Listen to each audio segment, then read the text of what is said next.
우리 믿음의 조상들에게는 때로 별명과도 같은 이 특징이 있습니다. 예를 들면 우리가 지난 주일 생각한 노아의 경우는 그 별명이 하나님과 동행한 사람으로 불립니다. 창세기 6장 9절은 노아는 의인이요 당대의 완전한 자라.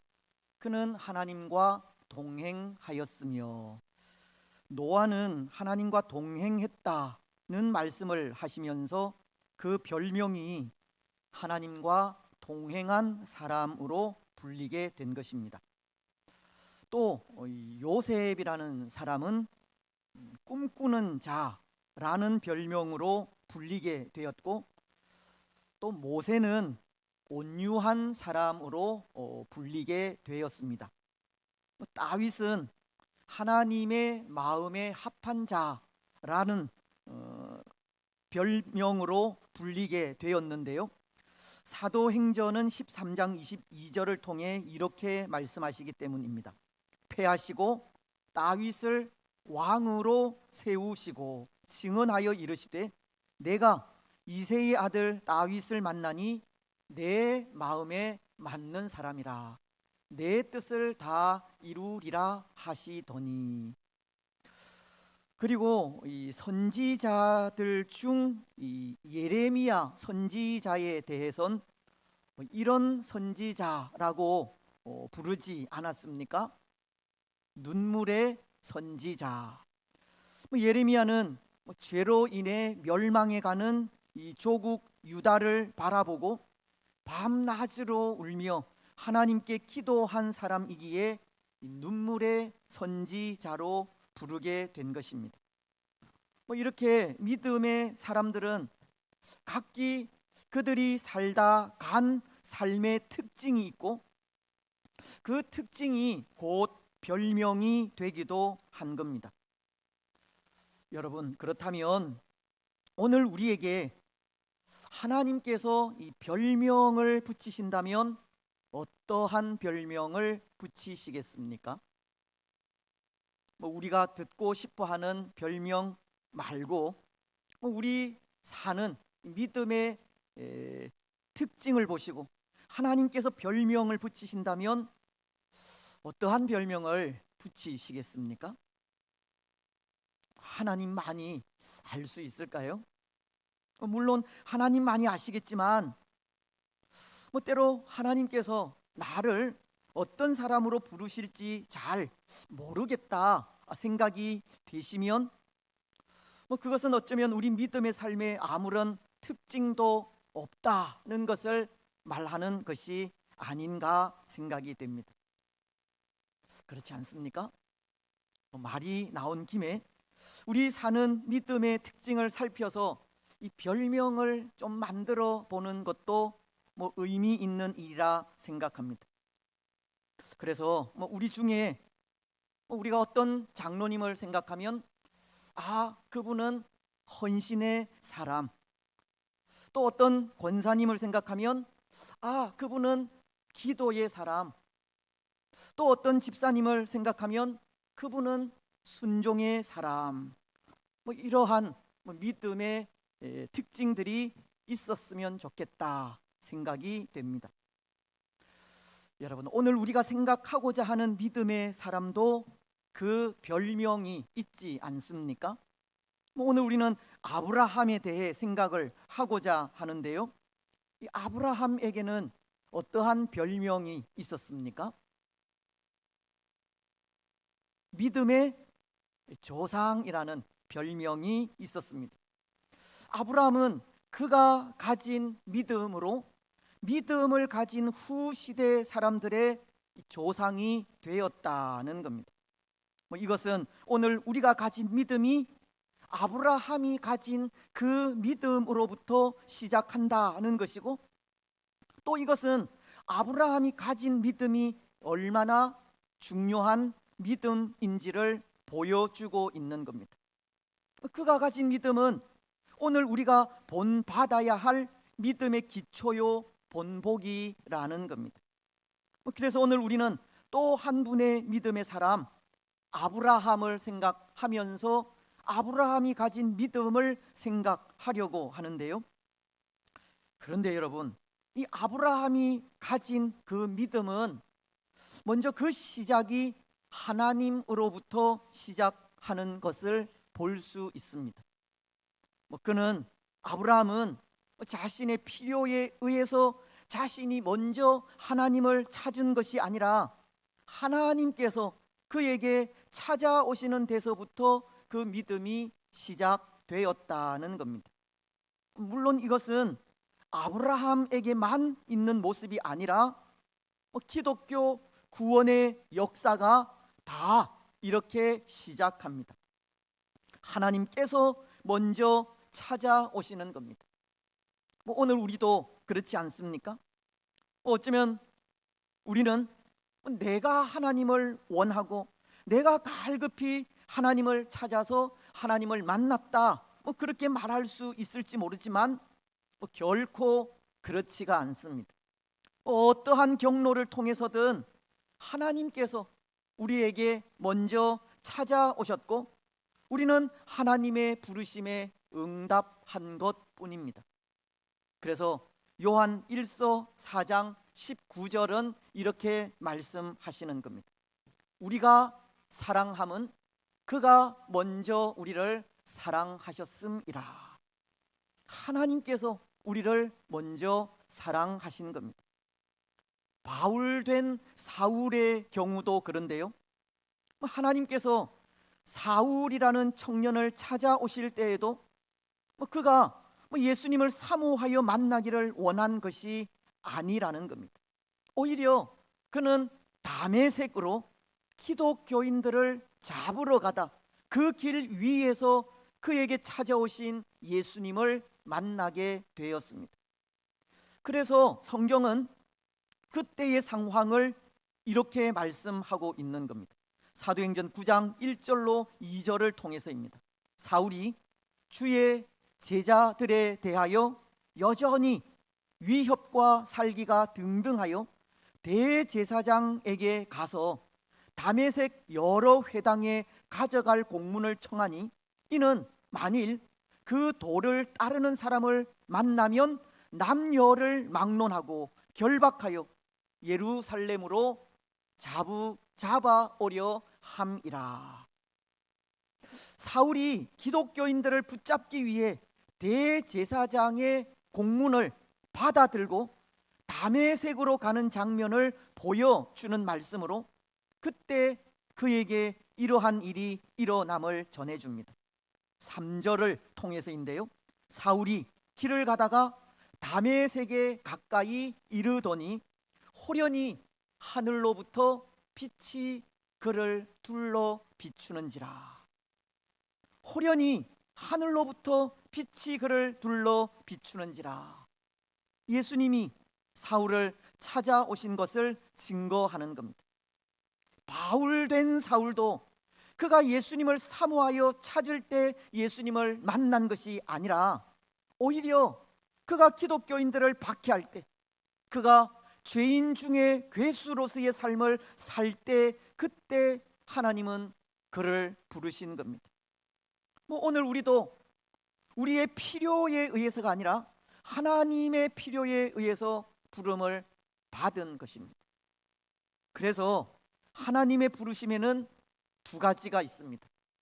일반적인 부르심과 특별한 부르심입니다. 일반적인 부르심은 요한복음 3장 16절이 하나님이 세상을 이처럼 사랑하사 독생자를 주셨으니 이는 그를 믿는 자마다 멸망하지 않고 영생을 얻게 하려 하심이라.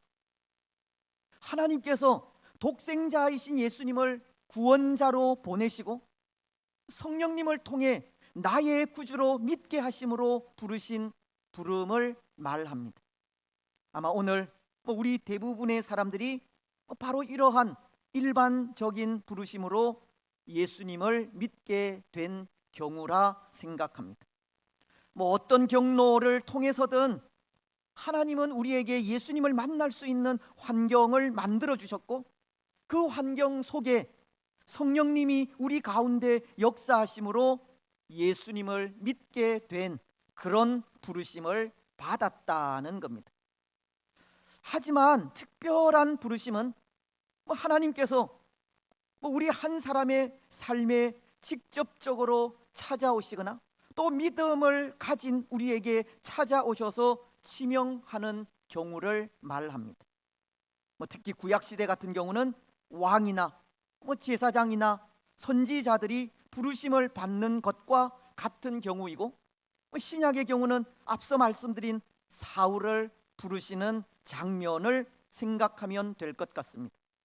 하나님의 특별한 사역을 위해 부르심을 받는 것을 특별한 부르심이라고 한다는 겁니다.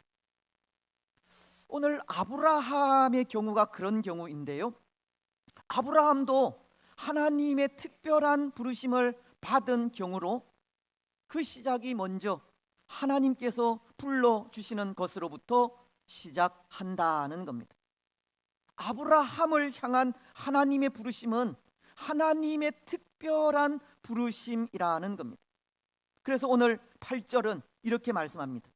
믿음으로 아브라함은 부르심을 받았을 때에, 아브라함은 부르심을 받았을 때에라고 그에게 하나님의 부르심이 있었음을 전해주고 있는 겁니다. 특히 이 말씀이 자세하게 기록된 창세기서를 보면 창세기서 12장 1절은 이렇게 말씀하고 있습니다. 여호와께서 아브라함에게 이르시되 너는 너의 고향과 친척과 아버지의 집을 떠나 내가 네게 보여줄 땅으로 가라. 사실 이 부분이 하나님의 특별하신 부르심이라는 것으로 어쩌면 오늘날로 치면 하나님은 좀 이 생뚱맞게 아브라함을 부르신 것이 아닌가 생각되기도 합니다. 왜냐하면 성경은 그 이전에 아브라함을 향한 그 어떠한 부르심도 말씀도 없었기 때문입니다. 하나님께서 창세기 12장을 통해 아브라함을 부르시기 전까지 그에 대해 그 어떠한 언급도 없었기 때문이라는 겁니다. 다만 창세기 11장 마지막 부분에서 이 아브라함의 족보를 알리기 위해 그의 아버지 데라를 말할 때 잠시 언급될 뿐 아브라함에 대한 하나님의 직접적인 기대나 예언의 말씀이 없었습니다. 그래서 여기 하나님이 아브라함을 찾으시고 그에게 고향과 친척과 아버지의 집을 떠나 하나님께서 명하시는 땅으로 가라고 하신 것은 좀 급작스러운 일이기도 하다는 겁니다.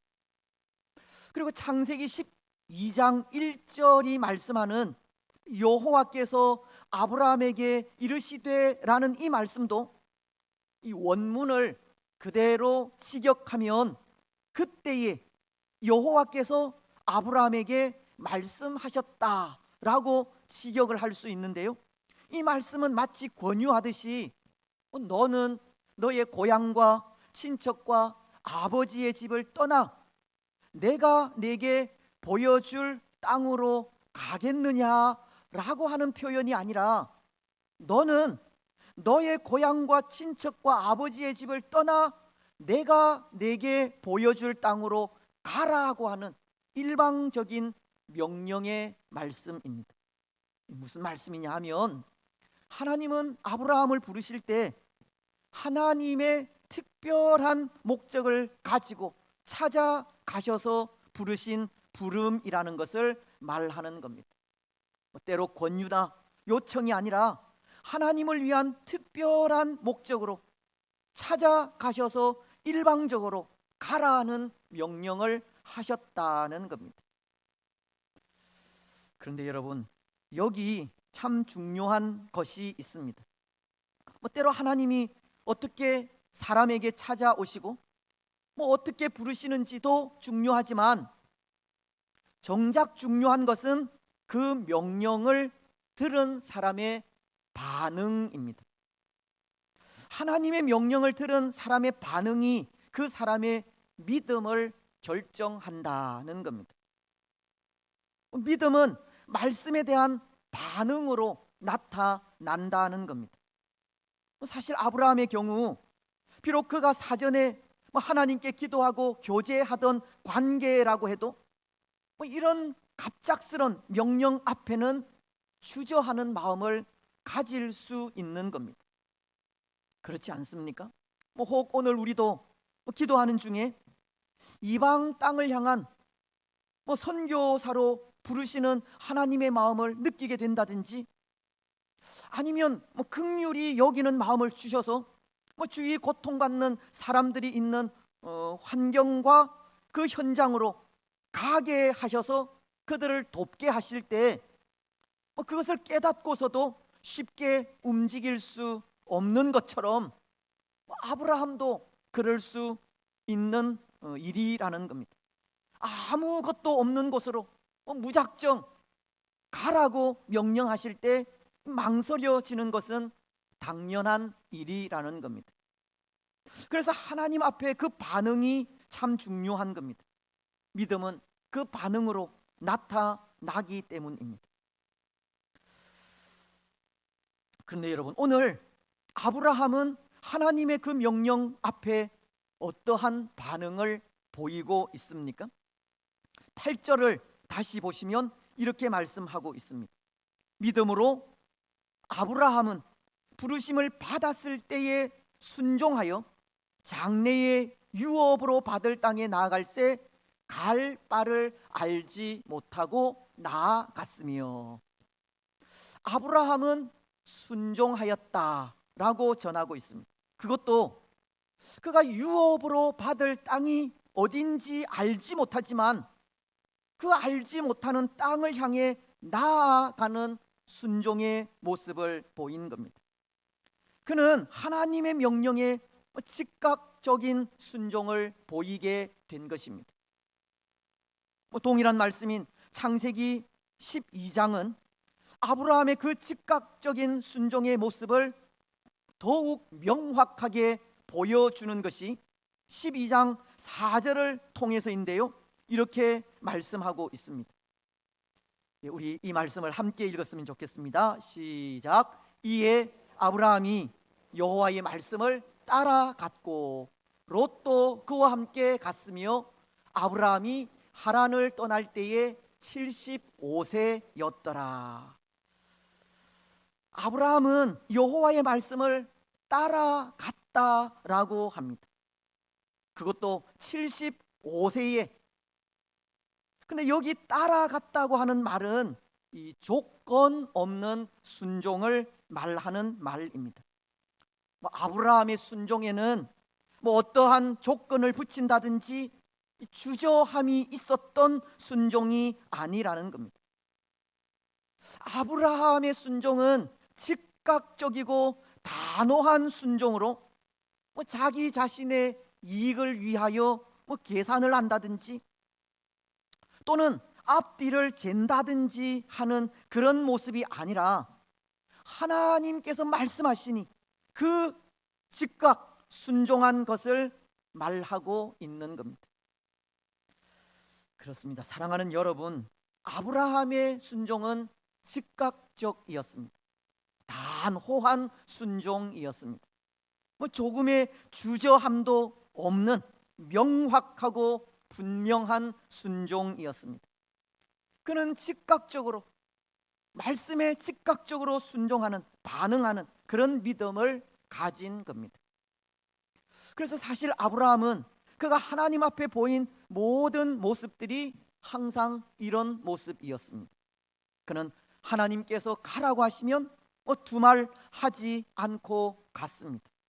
하나님께서 말씀하시면 그 말씀에 온전히 순종하였습니다. 하나님께서 하라고 하시면 곧 바로 순종하였습니다. 그것이 아브라함의 믿음의 특징입니다. 아브라함은 하나님의 말씀을 믿었고 하나님의 말씀을 따라갔고 하나님의 말씀에 순종한 것입니다.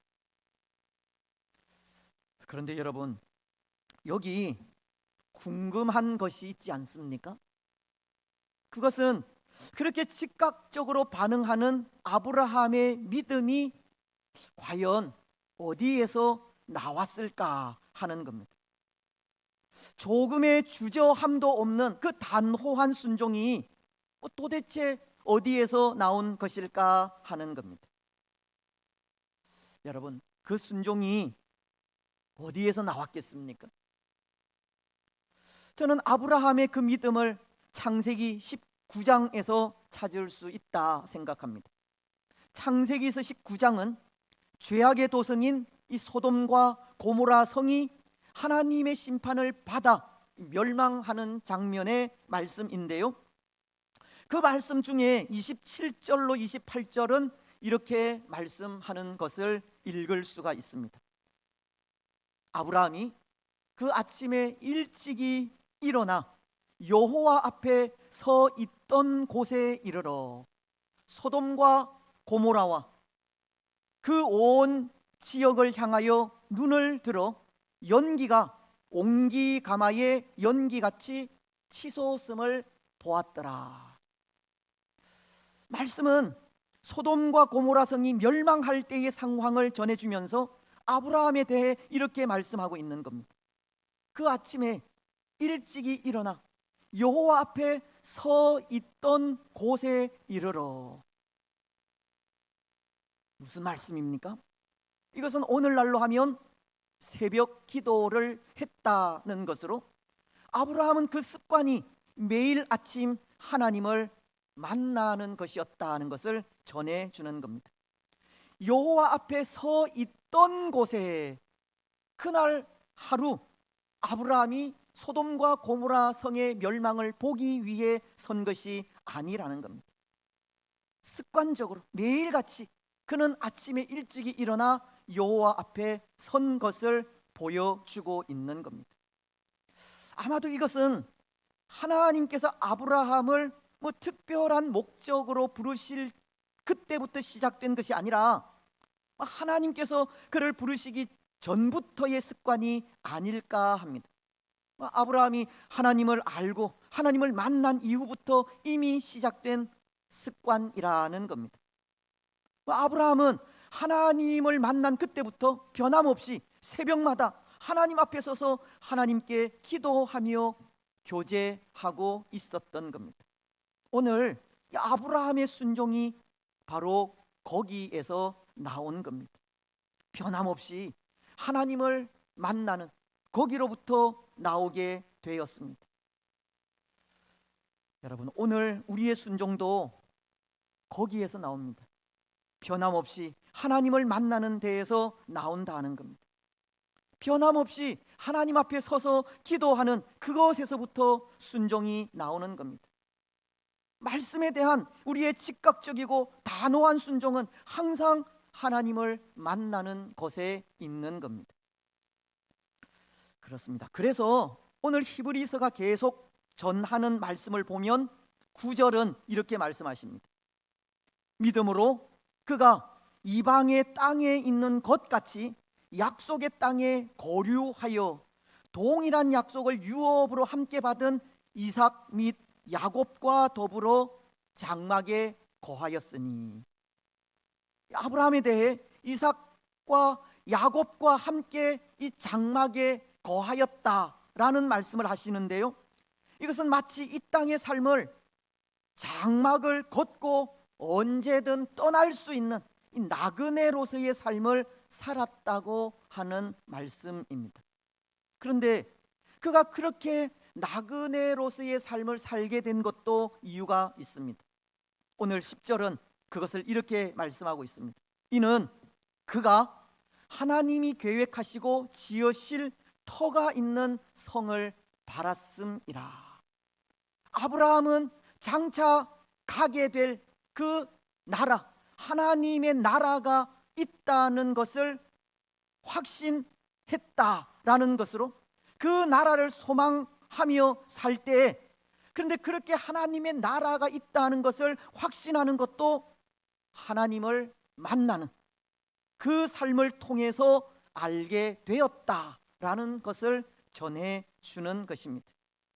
아브라함은 하나님과의 만남을 통해서 하나님의 말씀에 즉각적으로 순종하는 그런 믿음도 가지게 되었고, 하나님의 나라도 비록 그것을 보지는 못했지만 이미 알고 확신하고 있었던 것이 그렇게 하나님 앞에 서서 기도하는 그 시간을 통해서 알게 되었다는 것을 가르치는 겁니다.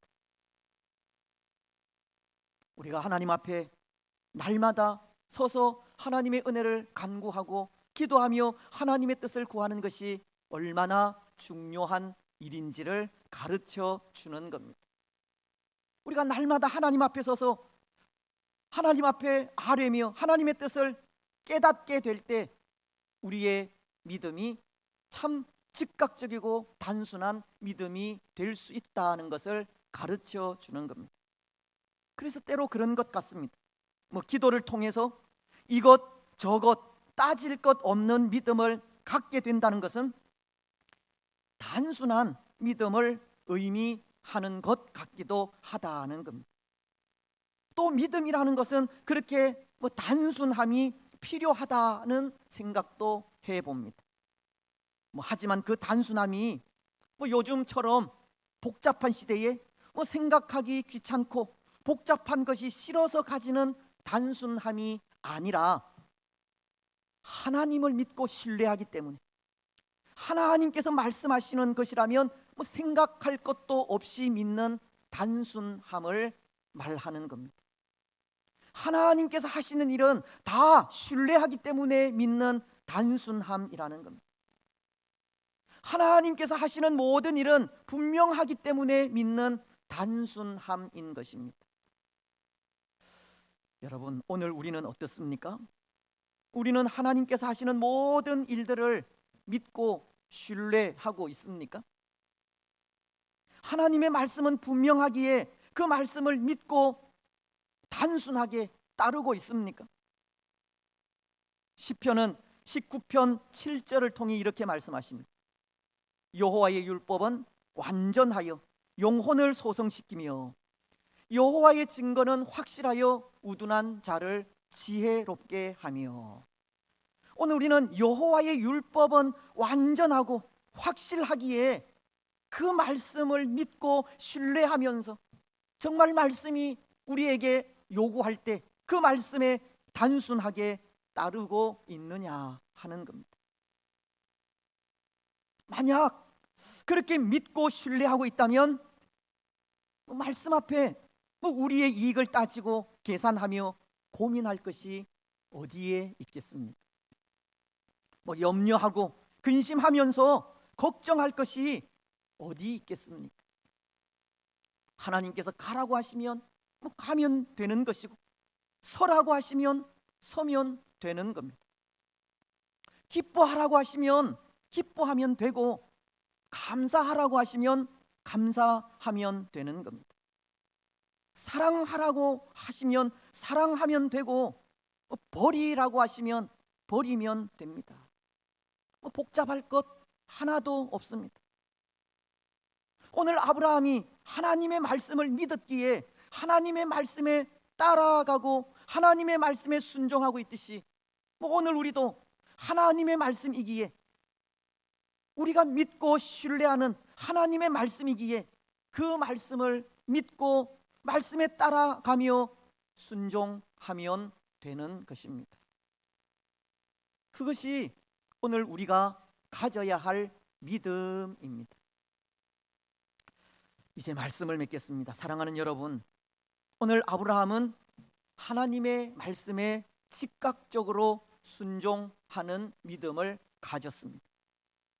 그의 믿음은 하나님의 말씀에 어떠한 조건을 붙인다든지 주저함이 있는 믿음이 아니었습니다. 자기를 위하여 계산을 한다거나 이익 여부를 따지는 것도 아니었습니다. 그는 즉각적이고 단호하게 순종하는 믿음을 보였습니다. 앞뒤 잴 것도 없이 하나님께서 말씀하시니 믿고 순종한 것입니다. 하나님을 신뢰하는 믿음 때문입니다. 오늘 우리도 하나님을 믿고 신뢰하고 있습니다. 하나님의 말씀을 하나님의 말씀으로 분명히 믿고 있습니다. 그렇다면 오늘 우리도 말씀 앞에 즉각적이고 단호하게 반응하는 믿음을 가져야 합니다. 하나님께서 하시는 모든 것은 다 믿고 신뢰하기 때문에 즉각적으로 또 단순하게 순종하는 믿음을 가져야 합니다. 여러분, 오늘 우리의 믿음이 하나님을 신뢰함으로 하나님의 말씀에 즉각적으로 순종하는 믿음을 보이시기 바랍니다. 하나님의 말씀을 믿는 믿음으로 주저하지 않는 믿음을 가지십시오. 그래서 그 믿음으로 하나님께서 가라고 하시면 가고 서라고 하시면 서는 순종의 믿음을 가져 아브라함과도 같이 믿음의 사람이라 칭함을 받는 복된 성도들이 되시기를 주님의 이름으로